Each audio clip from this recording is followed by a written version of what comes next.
The first night began with an unnatural stillness. We had hiked deep into the Cascade Range, following enormous footprints that pressed deep into the mud. Each one was perfectly formed, over 2 feet long, with visible toe ridges. The air felt charged, heavy, as if the forest itself was holding its breath. Our flashlights flickered, and though no wind stirred, the trees seemed to lean closer the farther we walked. When we finally set up camp near a riverbed, I noticed the silence again. No insects, no frogs, no owls. Just the slow hum of my own heartbeat. Blake tried to laugh it off, saying it was normal this deep in the wild, but I saw his hands shaking as he lit the fire. Somewhere in the darkness, a branch cracked, heavy, deliberate. We froze. Then nothing.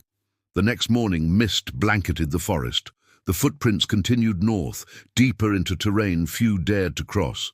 We followed them carefully, counting each step, comparing distances.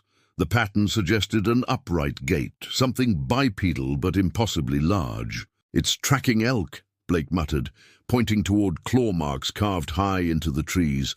The bark was torn clean away. As daylight faded, the woods changed color.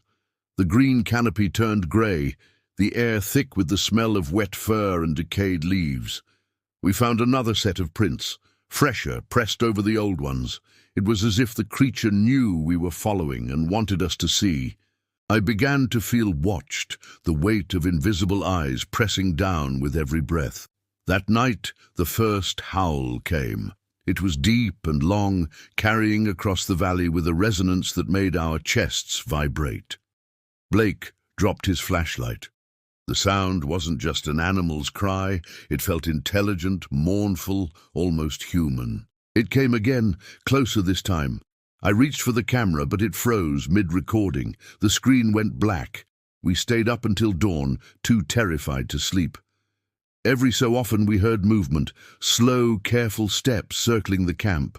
I saw something shift in the shadows, towering between the trees. When my light caught it, 2 faint amber eyes flashed back at us before vanishing into the dark.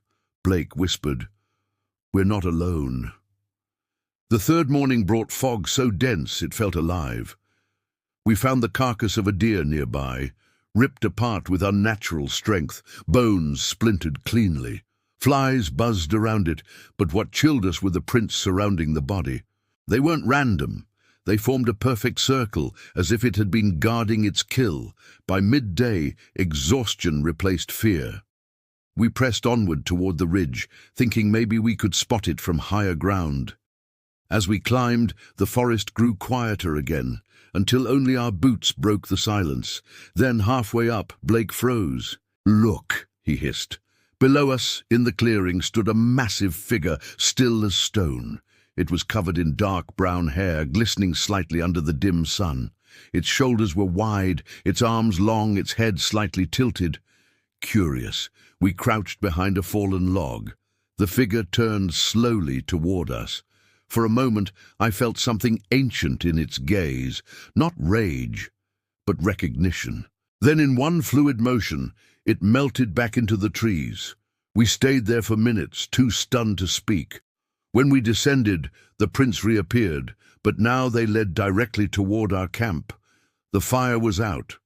Our gear had been moved, not scattered by animals, but placed deliberately.